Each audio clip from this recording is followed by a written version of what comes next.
sujet Oui. que la question migratoire, puisque là, on a un citoyen qui est français. Donc, Franco-iranien. Oui, bien sûr, franco-iranien. Français, vous avez raison. Et donc, ça veut dire que ce n'est pas la même réponse qu'un étranger en situation de délinquance qui est sur notre territoire. Que fait-on dans ce cas-là? Je le dis aussi parce que je ne veux pas qu'on laisse penser. C'est un peu facile de faire, j'entends les propositions, ou plutôt les constats, parce que ce ne sont pas des propositions, de Bruno Retailleau qui dit protégeons davantage. Très bien. Mais la question, c'est comment? Mais est-ce que vous pensez que terroriste un jour, c'est terroriste toujours? Il a été condamné quand même, il a fait de la prison.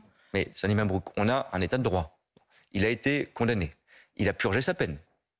Le ressortissant franco-iranien dont on parle. Il a purgé sa peine. Ensuite, il y a eu une injonction pour un suivi, y compris psychiatrique, pendant 4 ans. À l'issue de ce suivi, il y a eu un diagnostic médical, à moins de le juger, qui a constaté que sur le plan psychiatrique, il n'y avait plus de nécessité d'un suivi contraignant. Est-ce qu'il faut renforcer ces mesures? Est-ce qu'il faut, comme l'a évoqué le gouvernement dès dimanche soir, que dans certains cas, quand il y a une alerte, puisqu'il y a une alerte par exemple de la maman de ce jeune homme, il puisse y avoir par le préfet des injonctions complémentaires? Oui, on peut avoir ces débats et on doit les avoir pour protéger plus. La question est, j'allais dire, plus simple et plus complexe à la fois. C'est-à-dire aujourd'hui, quand il sort de prison, qu'il a encore ce profil radicalisé, est-ce qu'il faut le maintenir quand même en prison pour protéger la société? Il faut le maintenir. Qui décide et comment? Oui, très bien. Et pour ça, il faut qu'il y ait un certain nombre d'éléments. Et quand la peine a été décidée, elle n'est pas toujours une peine à perpétuité.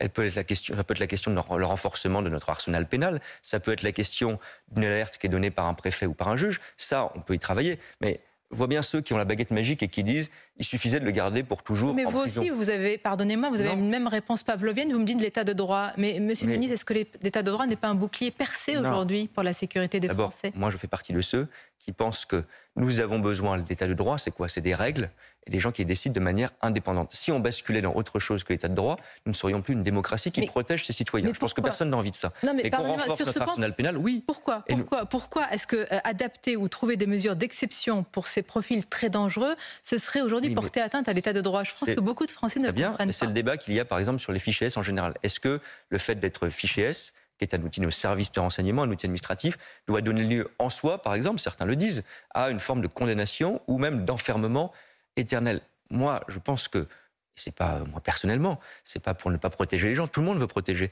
Il faut qu'il y ait une décision de justice, il faut qu'il y ait une vérification. Le fichier S, c'est un outil administratif qui est le plus large possible. Beaucoup se demandent à quoi il sert aujourd'hui. Mais il sert, disons-le, à nos milliers de policiers qui font du renseignement pour déjouer un certain nombre de projets. Il y en a tous les mois qui sont déjoués, pour suivre un certain nombre de personnes, les empêcher de passer à l'acte. Un drame ne doit pas non plus remettre en cause tous les efforts qui sont déjà faits et les cacher parce que nos policiers empêchent et arrêtent des gens tous les jours. Et est-ce qu'on doit aller plus loin sur certaines mesures? Certainement, mais faire croire qu'un fichier administratif peut être une décision de justice, je le dis parce que ce n'est pas un sujet technique, c'est un sujet très lourd, ça serait grave. Ça veut dire que vous avez quelqu'un qui fait du renseignement sur vous, pour une raison ou pour une autre, qui parfois peut se tromper, ça arrive aussi dans l'autre sens, et on prend les mesures d'enfermement, de prison. On parle de profils extrêmement dangereux, radicalisés, on ne parle pas de monsieur tout le monde. Mais je suis d'accord, c'est pour ça qu'il faisait l'objet d'un suivi, c'est par les services de renseignement, d'un suivi psychiatrique aussi.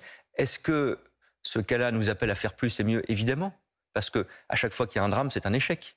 On ne peut pas dire autre chose. C'est un échec pour vous. Mais c'est un échec collectif de la société. Politique. Non, collectif. Collectif, écoutez, tous les Français ne sont pas responsables de ce qui se passe dans les rues de Paris ou de Navarre. Être responsable, c'est pas dire on a trouvé la solution tout de suite à tout. Mais vous admettez une responsabilité. Mais on doit faire mieux, tous, bien sûr. Mais est-ce que vous admettez une responsabilité? Mais quand on est responsable politique, je suis un responsable politique, j'admets que c'est notre boulot de faire plus et mieux. Mais ensuite, il faut se mettre autour de la table. On a une loi, par exemple, sur le sujet migratoire aujourd'hui. Le ministre de l'Intérieur l'a encore dit ce matin. Si on peut expulser des gens qui sont dangereux, des étrangers en l'occurrence, plus facilement et plus vite, ça libère aussi du temps de nos services de renseignement.